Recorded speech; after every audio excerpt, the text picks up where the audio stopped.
Hey y'all, it's survey time. I was trying to do I can't do a Scott Hall impersonation. I had this whole thing planned and then it just fell apart. Uh, The fuck?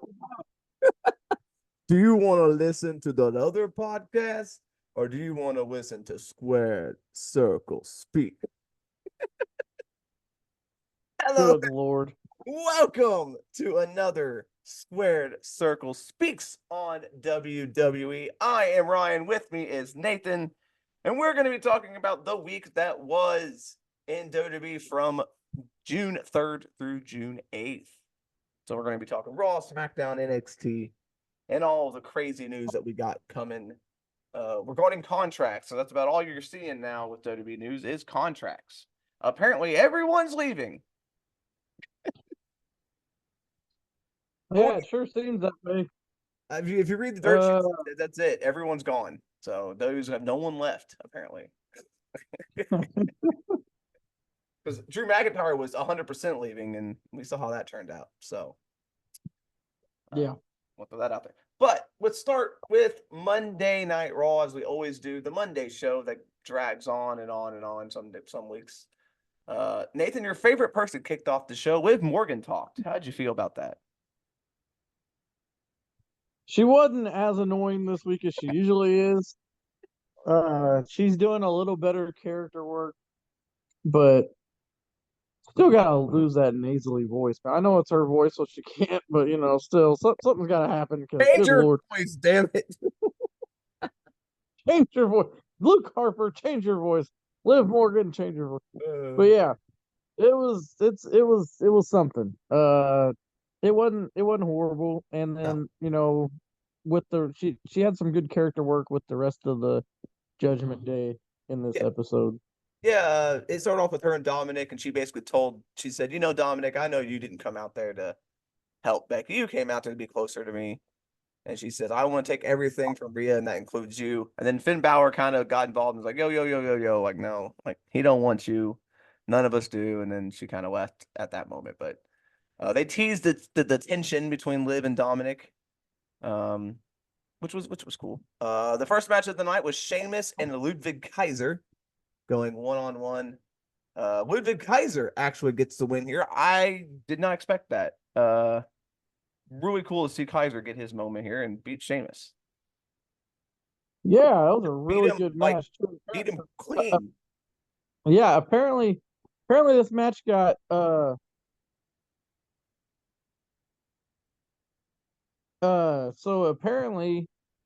um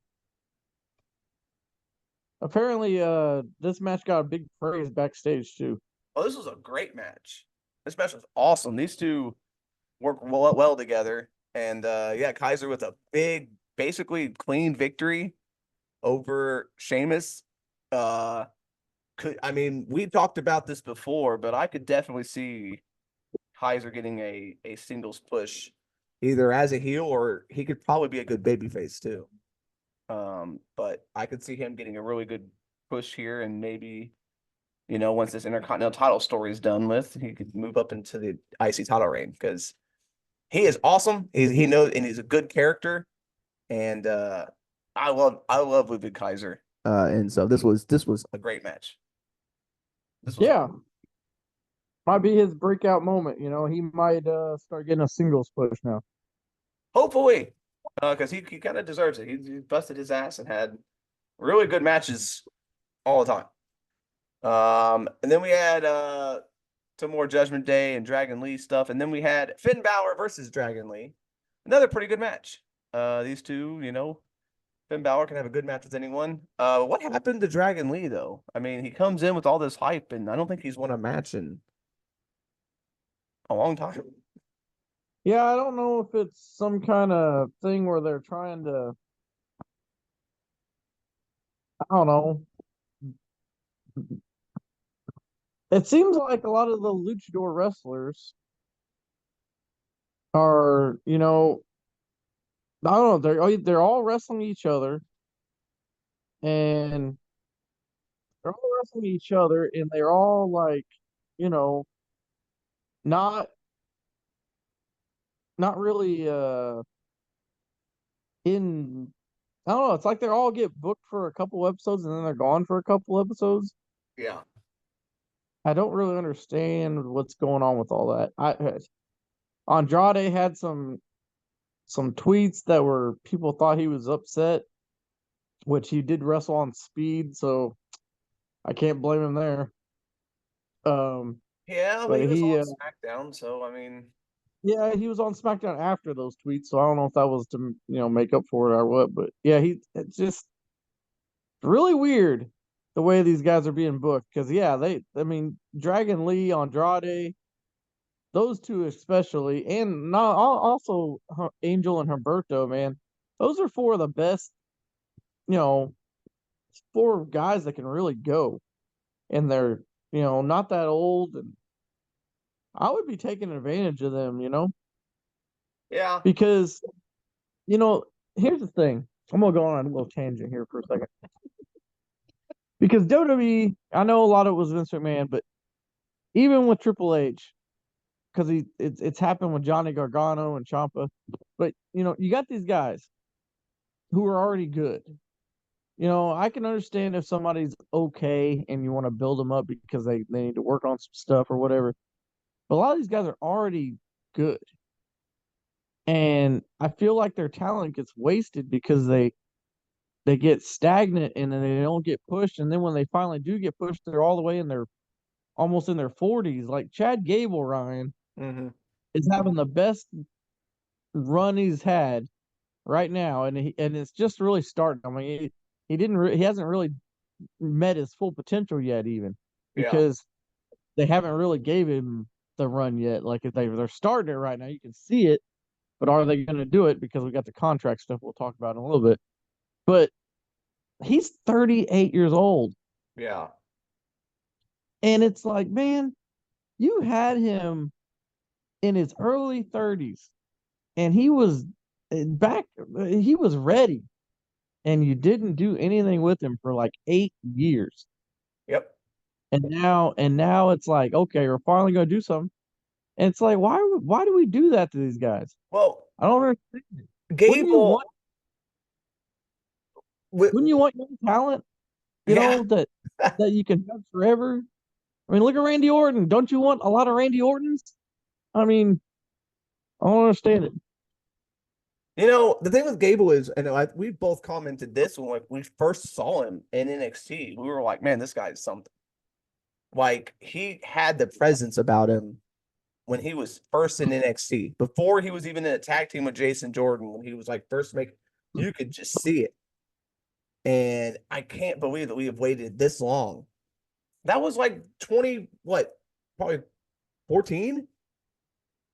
I don't know about that far, but it's definitely 2016. I It's been mean, 8 years. we he had it from the moment he showed up. And it's like, I don't know why you wouldn't push that immediately. Yeah, he said he made his like 2016. And Yeah, 8 years, he man. started signing in 2013. He had his first match in like 2014, 2015. Um so he's been there for almost 10 years. He's been there over 10 years in the system. And it's like you're just now pushing him after 10 years? Yeah, that's fucking ridiculous, man. Like I mean, he's been this Chad Gable. He's had this in him the whole time.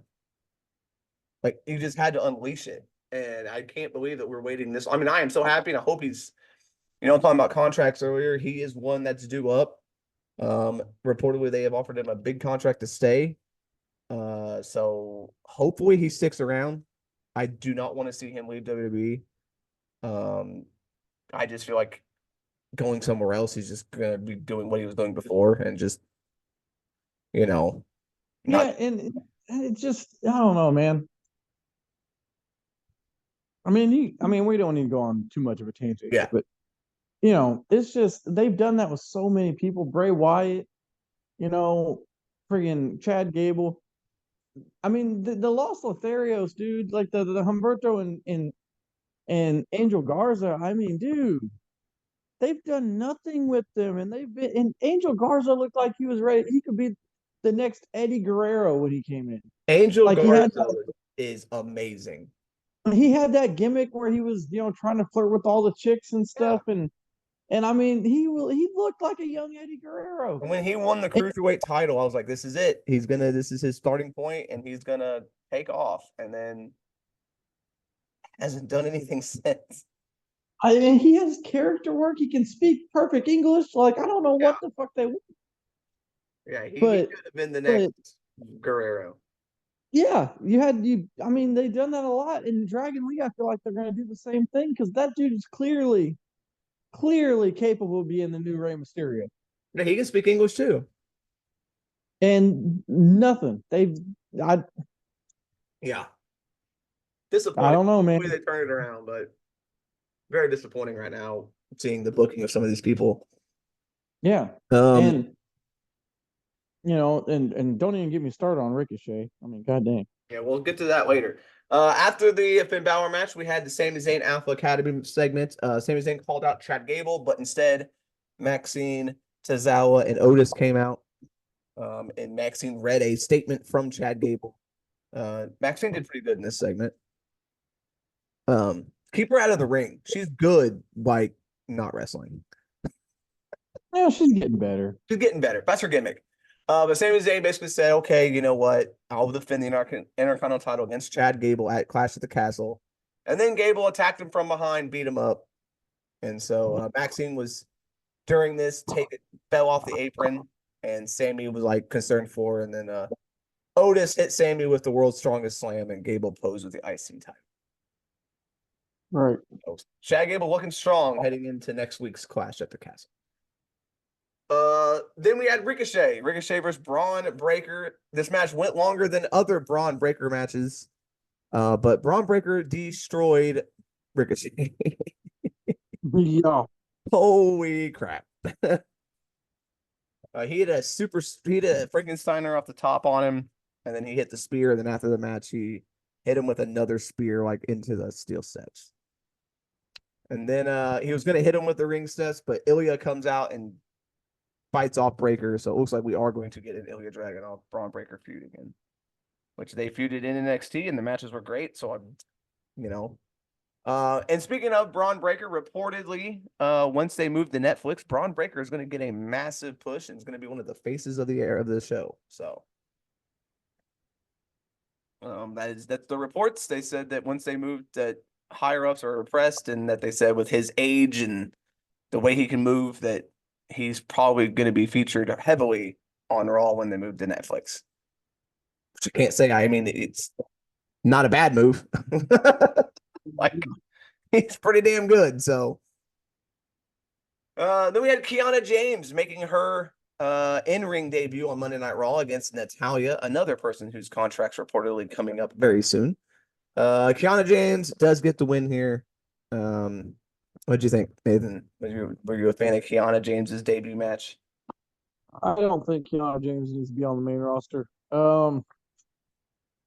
I think there were at least 5 other girls down there that should have been called up for her. Yeah. I don't really understand it. I don't know if some kind of politicking going on or what, but like I really don't Yeah. understand why she's in that position. I mean, the role is okay because she's a businesswoman, I guess, and It's a good gimmick. she's a businesswoman, so she's kind of learning under Yeah. Adam Pierce or whatever, and that's the reason she got that match and all this stuff. So character wise, it's fine. It's just her in ring work is okay, but I don't know if it's main roster okay. Yeah. And she's not very good on the mic, and she's not good. She's not good with the crowd. And I don't know. Like we Yeah. said last week, you had like Gigi Dolan, JC Jane, hell, even well, obviously Roxanne Perez and Cora Jade, but you even had I would even have called up the chick that needs a new name, uh, Mickey James 2.0. Alan Henley.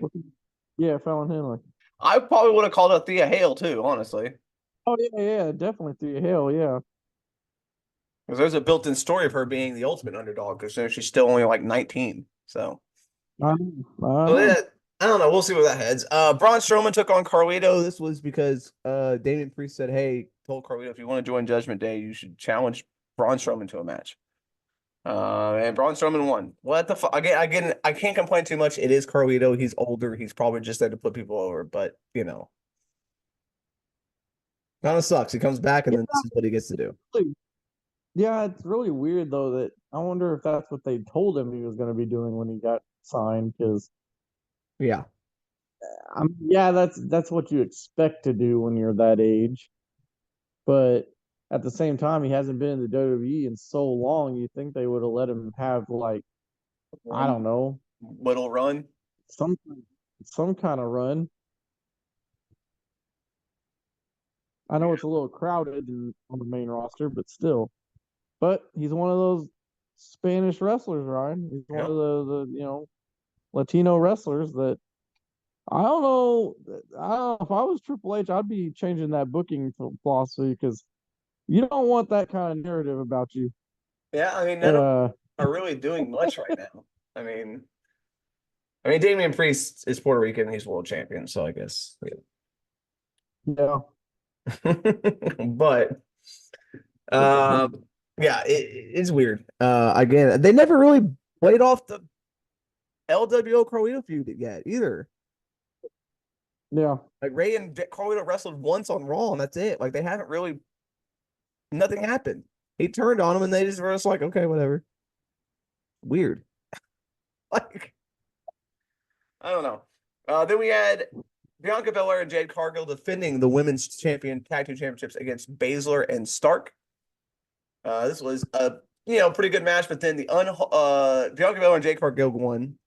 But after the match, the Unholy Union, which is Alba Fire and Isla Dawn, attacked Belair and Cargill with Baszler and Stark. It looks like we're going to just do what we thought they were going to do, and all the Scottish people are going to get to wrestle at Clash at the Castle, which is a good call.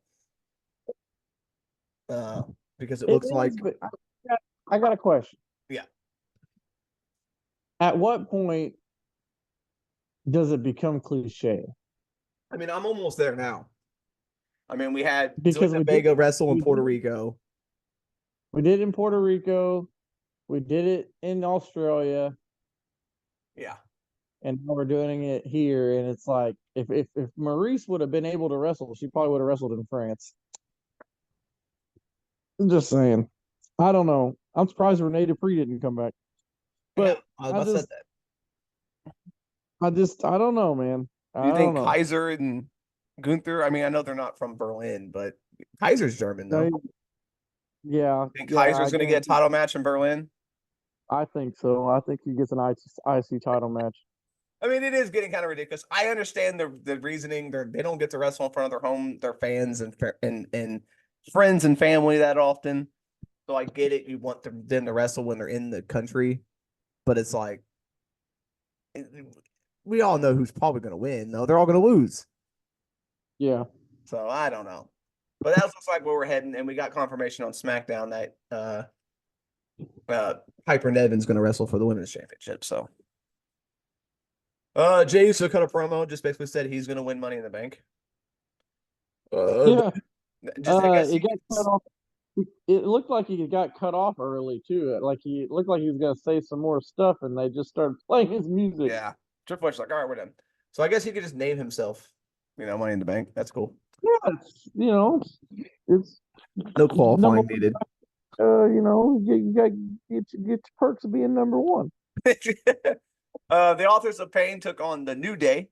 With the Authors of Pain getting a win, Nathan. Whoa. Hey, holy crap! I mean, it was Authors of Pain though. I mean, I still don't think Cross is ever gonna get a win, but you know, his wife might get a win before he does. Yeah. So And she ain't even. this is a part this is a part of that storyline where I guess Cross is trying to get them to turn on each other. Woods Yeah, but and Kofi. I don't know haven't we already why. seen that? I don't know why. I don't know what the reasoning is, but that's what he wants, I guess. Haven't we already seen this?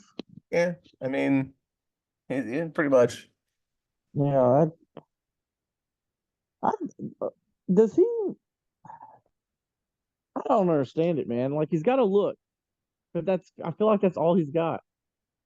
Like he has a look, but apparently he can't execute anything past that look because he has not been in anything remotely interesting since he's come to main roster. No, no, not at all. His entrance is the only thing And cool about him. I know it. I don't get it, man. Like you think that they could just book him as like a non-talking heel and can get That's him what they over, did but in NXT, and it worked. He was just a badass who just destroyed people, and it worked. But I I guess don't that know. don't work on the main roster. I don't know. Sometimes you just gotta keep it simple. Yeah. Then the main event tonight was Damian Priest versus Rey Mysterio. Kind of random, but I guess Judgment Day's feuding with LWO, I guess now. Because of Carlito. I don't know. Anyway, this was a decent match. Priest won after the match. McIntyre attacked Priest, but then Priest chokeslammed McIntyre through the announce table to end the show. And remember, they will clash at the Castle for the title. So. Yeah, Priest in this show is basically showing that he doesn't need Judgment Day, so I'm not sure what's gonna happen. Yeah. Uh is Liv Morgan actually gonna turn all of a Judgment Day against him? Like is she actually gonna are Rhea and Priest gonna be left out on their own, Ryan? Is that really gonna happen? I don't know what's going to happen. I think the Judgment Day is just going to all implode eventually, and they're all going to go. So I got a question for you. But I got a question for you. Mhm. So we know wrestling is goofy, and we know wrestling's wrestling. But with wrestling being the way it is now, where we know so much behind the scenes and stuff like that, does the Dominic Mysterio Liv Morgan storyline does it hit with you, or is it like too unbelievable because we know too much from behind the scenes? And Dominic Mysterio's out there with his fucking wedding band on, Yeah, and it's like, does it work for you, or is it just too goofy? Because back in the day, they try to keep it more kayfabe, and you kind of believed it a little more because you didn't know all that stuff, and they really didn't wear their wedding rings out there. yeah, they wouldn't even be in public with their wives very often. So, wait, It's weird because like I know everything, we all know now wrestling's not real and all that, but I don't know. I try to look at wrestling as its own little thing and try to I watch it as know like a TV it's like show. a So movie, it's like a TV show or a yeah, movie. I get that, but I don't know. It's just different, and it's different because when you see like like Dominic Mysterio, he put out videos of him getting married and getting booed at his wedding and shit. So yeah, we know he put it all out there. So it's like we know he's already married. It kind of kills all of this stuff. yeah. I don't know. It's just it's just I don't know. You just got to look at it as like a keep it. I don't know. You just got to look at wrestling as its own little thing, I guess. It does suck because it's like it, it just does kind of take you out of everything when you know all this shit about contracts and all this shit about who's dating who and who's married, and it does kind of really take you out of some of the storylines because you're like, well, if their contract's coming up and they're not re-signing, then I know he's losing, or well, I know they're not actually dating. It does kind of suck. Yeah. Um, I I don't know. The storyline with Liv and Dominic is something. Uh, it's going to I think it's just going to lead to all of Judgment Day imploding on each other. I guess I don't know. I mean, I think it's going to eventually have to lead to a Finn Balor Damian Priest match at some point. They need to wrestle for the title, I'd say, but I don't know. Yeah, this new era with social media and everything kind of sucks. I like it because I get to know more. It's like you can kind of feel like a connection, or you kind of get to know the wrestler outside of the TV, right? Right. And I like that because it's like, oh, no, they're just a normal person, but at the same time, you're like, oh yeah, you're just a normal person. Like you're not this larger Yeah. than life superhero like when I was a kid. You're just a normal guy who's married. Like, Yeah, it's a little weird. So it's kind of just you just have to kind of watch it, and I kind of just try not to think of. I just kind of try to watch it and think about it as it's happening, and not what's going on outside of the show. But Right, it's right. weird because then they'll bring in real life shit into the show, and then it's just I know. Yeah, begging you to it's go watch their Instagram and shit, and you're like, yeah, oh, yeah. So I don't know. It's a new era. And it's just weird. All right, agreed. let's get to NXT, where Jordan Grace kicked off the show, making her first match in NXT. She took on Stevie Turner. Mm-hmm. Interesting match. Grace kind of whooped her ass. Uh, Turner did a little bit of offense, but Grace kind of whooped her ass, hit her with the Juggernaut driver, and then afterwards, her and Perez got into a little shoving contest before their big match this at uh, Battleground. Yeah. Um, is it still weird for you seeing Jordan Grace? It it is. I mean, it's just still weird. Um, Seeing a non-contracted WWE wrestler in WWE. Yeah. Uh, it's just weird for me because it's so hard to watch TNA. And so I would like to support TNA now, and be like, hey, because if they're not getting support, this may not work and they might stop doing these cross promotion stuff. Yeah. If it's not going to help TNA any. But you can't watch their shit, man. Their channel they're on is not on any TV channels at all, hardly. And it's like they have it on like TNA Plus, which you have to sign up for and stuff. But it's just like, it's hard to just watch their show without, it's just weird. Yeah. So I'm hoping this leads them. I hope this makes TNA realize we need to get on a bigger fucking market is what they need to do. I know the owners own access too, I think. So it's easier for them. But they need to shop this show around and see if they can get on a bigger network is what they need to do. I agree. Because it's cool. I hope it leads to more. I still don't know if it's going to. We hope it does. Um, I would love to see guys like Josh Alexander and shit show up on NXT. That'd be cool. Oh So yeah, absolutely. Absolutely. that would be awesome. Maybe seeing some of the other women, some of the women from WWE going over to the TNA, maybe, or something like that. But yeah, I would love to see more involvement. So I hope this. And Hammerstone's in TNA now, Nathan. Maybe we could finally get Hammerstone in WWE through this. Ah, dude. I got a question. Some of these guys, so Jordan Grace had an interview, okay? Mm-hmm. And she talked about why she didn't sign with WWE. And I ain't gonna lie, it felt like she was just scared. It felt like she's worried that they weren't going to use her right, and she Yeah, was just scared. And I get that, but man, you think that you'd still want to take the chance just to try. And if you yeah, fail, you fail. You go back to where you were anyway. yeah, Because it ain't like TNA wouldn't have taken her back. yeah, And I just don't understand some of these guys that because like Moose had the chance not too long ago yeah. He could have when went. his contract was up. And Yep. apparently, Jordan Grace in that same interview said that Moose called her and said, "Why didn't you tell me?" Apparently, she didn't tell anybody that she was going to do this. Like none of the wrestlers, anyway, because he was like, "How come you didn't let me know? I want to go over there. I want to tell Shawn Michaels I want to do some stuff." And it's like, bro, you could have went. Like your contract was up. Like I don't understand. I think it's just now if they're working with WWE, it's a way to get their name out there without signing with WWE, without that, because this was all before Vince was gone too. Now that Vince is gone, I think people will have more of a might want to sign with WWE more.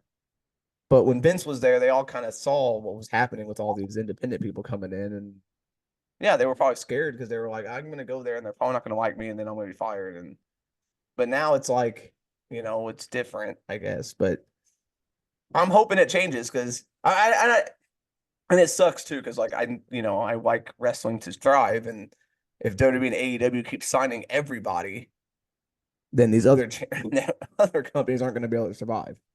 So True. That is true. I do want some of these bigger names to kind of stay where they are, like Moose and like guys like that, because and Joe Hendry and stuff, because we need the some people to stay in these other companies, or these other companies are all going to die. And Yeah. so I don't know. It's weird. I hope it leads to more. I hope we see people maybe like Joe Henry, or Josh Alexander, or Moose and people like that. I mean, could you imagine if the teenage champion, like the world champion, showed up in NXT, and when Moose No, showed up and was like, we had Moose and Trick or something. that'd be pretty nuts, man. We had the Women's North American Championship Summit. These were all 6 women just talking to each other. This was whatever this was. And you know what happened? They all started fighting. Yeah. Then we had Thea Hale versus Jasmine Nix. With Jasmine Nix getting the win because what's his face was out there. Riley Osborne showed up and Hale got distracted, and then Nix hit a Pele kick to pick up the win. Yeah, well, how do you feel about her finisher being a Pele kick? You know, a lot of these women got a lot of these women have work to do, but it's what Nixie's for, I guess. So, then we had Tony D'Angelo versus Damon Kemp for the NXT Heritage Cup Championship. D'Angelo wins it 2-0. Man, Damon Kemp. God. It's another guy who like has the potential. Yeah. And could be something, and they're not letting him embrace it, and they're not letting him do much, and it's like, damn it, don't do it again, because this guy's still young, and he has 10 times the charisma his brother had.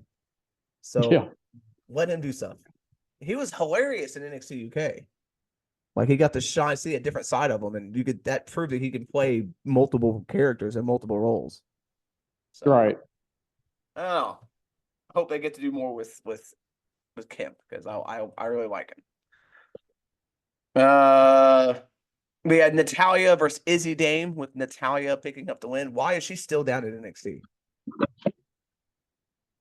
That is a very good question. I mean, I know she's technically training with Petrovic or whatever, but why is she still there? I don't understand. I don't understand it. I don't like it. But when we talk about contracts in a minute, that's one. Then we had a Gallus Obafemi Wesley segment. They just talked about the triple threat match coming up. Then Gallus kind of beat everybody up. Lash Legend, Fallon Henley, and Kalani Jordan took on Jaida Parker, Michin, and Sol Ruka in a 6-woman tag team match. These are the 6 women involved in the ladder match at Battleground. And Parker, Michin, and Ruka get the win after Ruka connects with the Soul Snatcher. And God, she better win that match. Then we had our main event segment, which was the contract signing. Ethan Page wanted this whole show. He was late, and then he was just getting the star treatment, and he wanted his contract. He wanted to sign his contract with NXT. And this was really good. Ethan Page really proved that he can talk, and this was great. And then Trick came out, and they went back and forth, and Ethan Page had this real big, promo on Trick about how he stepped up and he got his moment, and now it's time for Ethan Page to get his moment, and it's time for him to get his opportunity. And so he signed, and then Trick, and then so now they did do it, Nathan. We didn't know this was going to happen, and we thought they were going to wait. But this is Trick Williams' first match in the company will be this Sunday at Battleground for the NXT title. Yeah, so, we didn't expect Ethan Page's first match to be that. No, I thought they were going to wait a month and do it next month because it's in Toronto, or 2 months from now, or whenever the hell their next show is. I thought it was going to be then, and because it was in Toronto and it was going to be in his home country, his home area. But yeah, so it's going to be Trick and Ethan for the NXT title. So either Ethan Page is winning the NXT Championship on his first night, or he's losing his first match. It's going to be interesting. Or there's some fuckery with, because after the show went off the air, Ora Mensa came out and attacked Ethan Page. So yeah, we could get some trickery with Mensa and Because Noam Noam Dar kind of Dar. got screwed up real Yeah. much. So we could have this match end in some fuckery, which would suck. But I have a feeling that might be the direction we're heading because I don't know if they're gonna have.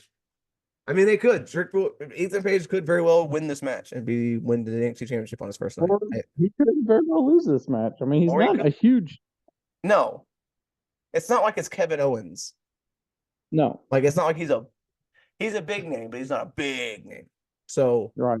he could come in and lose, and it's not going to hurt him too much. So I don't know, but he cut a damn good promo. They made him look like a star during this show. I'll tell you that. Yeah. He came off like a star. So if this was your first introduction to Ethan Page, you were probably pretty impressed because he can talk. Now he has to back it up in the ring, but he talked him into the match. Now it's so. All right, Smackdown from the KFC Yum Center in Louisville, Kentucky, kicked off with Tonga Lola's anointments into the bloodline. Yeah. What'd you think of this, Ron? Well, we got some confirmation, Nathan, because during this, he was kind of forced into it, but Paul Heyman said that until Roman Reigns comes back, Solo Sikoa is the head of the table. Yeah, I wonder why they did that.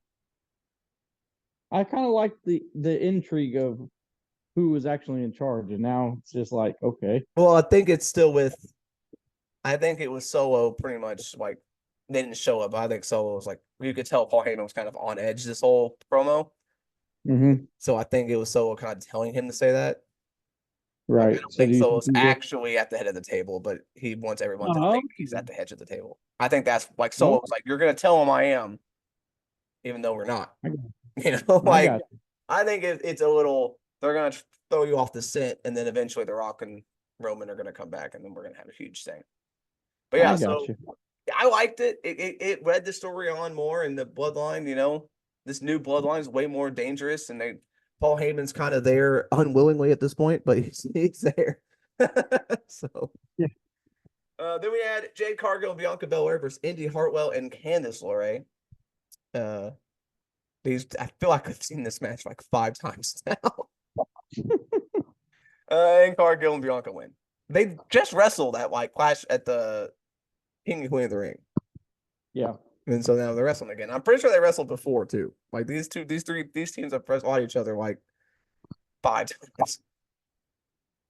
Uh, Apollo Crews got an interview. Yeah. He's gonna wrestle tonight against Angel Garza, but then he is attacked from behind. So maybe Poor guy. Apollo's gonna do something. Then Johnny Gargano took on Grayson Waller, with Grayson Waller getting the win. He hit his flipping unprettier. So, you know, Ciampa beat Theory, Gargano beat Waller. So they're 1-1 heading into their. Is that tag team match happening at the fucking pay-per-view or not? Are they going to do this on SmackDown too? Probably the way the tag teams have been getting booked, I would not be surprised if it was just a TV match.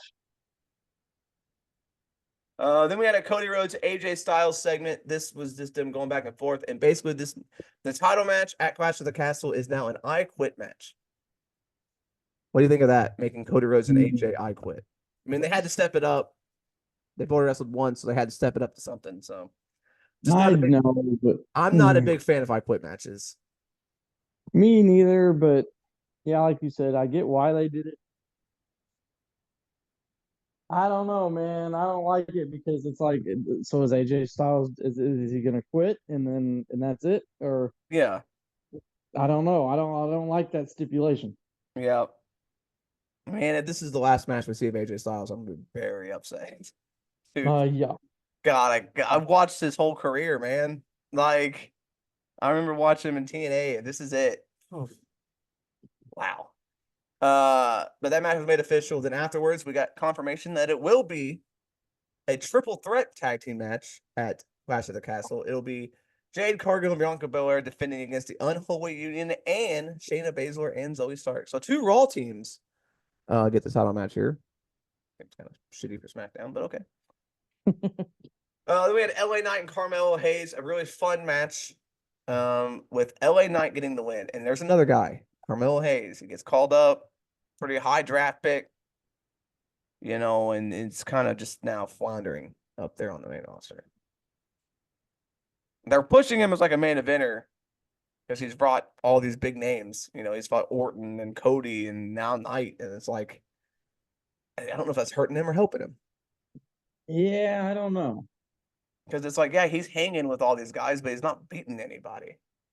So True. I don't know if it's really helping. I mean, he's looking good, but he's not winning. And so he's not on their level yet, according to the eyes of the people. So it's like, I don't know. I hope I don't know. Maybe this match will become a triple threat match too at some point with the United States title. Because we're clearly heading towards Logan Paul and LA Knight because LA Knight keeps calling him out and Logan Paul's not there. So Right. we're heading to that. I think they're going to hold off till SummerSlam for that. But that'd be a hell of a wait.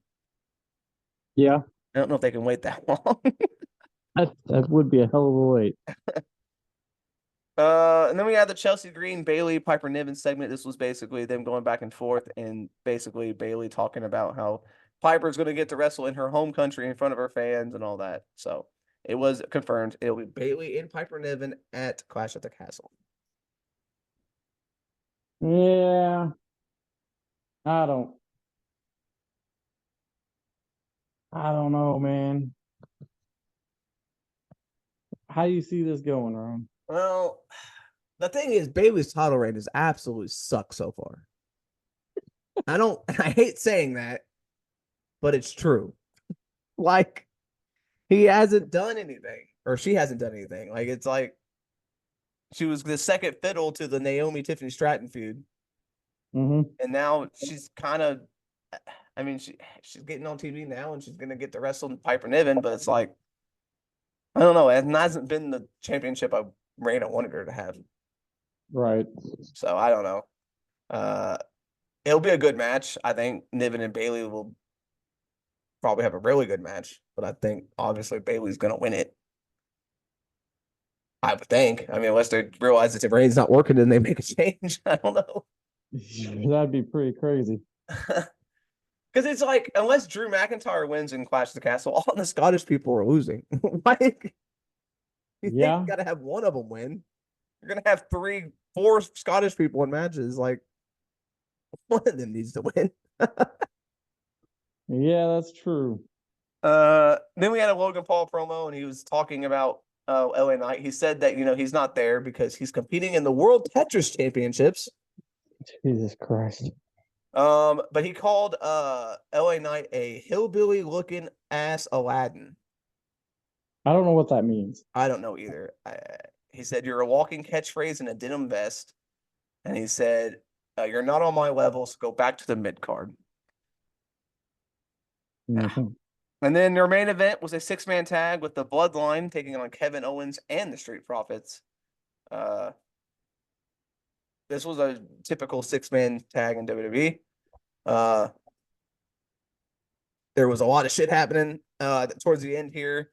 Dawkins hit a pounce on the outside, and Tonga then took him out. All hell's breaking loose.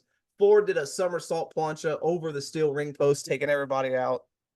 And then Solo hit Ford with a steel chair, which caused the disqualification. And then the Bloodline destroyed all of them. Sokoa hit Dawkins with the Samoan spike. That he speared Ford. And then they plant Owens through the announce table with like a power bomb, all 3 of them. And that's how they ended the show. So the Bloodline looked dominant here tonight. Yeah, absolutely. This new Bloodline's way more dangerous than because they cause way more destruction than the Roman Reigns Bloodline. So, all right, so let's get to some of these contract situations, Nathan. Because we've got a lot of people, and we'll go through this quickly, and then we'll end this. Well, first off, people are talking about Ricochet. Yeah. Now I know he's the speed champion, and you don't even bring that belt on TV because they just want it on Twitter or whatever it is. But I could see why he would want to leave because he is one of those guys that wants to just have a really good match. Yeah. he wants to have the 5-star banger matches. So his friend Will Ospreay, has been basically coaxing him to come, posting pictures and whatnot of them together. And I mean, I could see that, but it's like he's up there in age, and his wife is there, her fiance, and is it worth the risk at this point in your career? Because I mean, if you Yeah. go there, chances are you could end up just doing the same thing you're doing in WWE. Yeah. Yeah. I mean, So it's you're gonna go there and yeah, you're gonna get the typical, he oh my God, honestly, it's yeah, him. I don't see Ricochet leaving. I don't either. He'll go to AEW, and if he goes there, then he'll get the typical, oh my God, it's Ricochet, and then it'll be, oh my God, where's Ricochet? Like, that Yeah. is, and so I don't know about Ricochet. The reports are that he's leaving, but that could obviously change, and we don't know for sure. No one knows. It's not like Ricochet's telling people he's leaving. Yeah. Right. Another one, contract situation. Chad Gable, we mentioned earlier. WWE's reportedly sent him a massive deal, or at least a deal to keep him around. I don't see him leaving at all. I mean, That'd be a shock. It would be a shocker. it would Uh, be, yeah. I know he didn't get booked good early, like we talked about. But I mean, They're pushing Chad him Gable, now. Like, they're pushing him now. I don't. It's a weird philosophy WWE has now. I don't know if it's because they're owned by TKO or what's going on, but I've never seen them have this many people with contracts come up at the yeah, same time like this. yeah. Natalia's also, we mentioned her earlier, her contract's up. They are in talks, but reportedly she has not signed a new contract. Hers is set to expire this month at some point. Also, Dijak's contract is set to expire later this month as well. They have had interest, and they've been talking.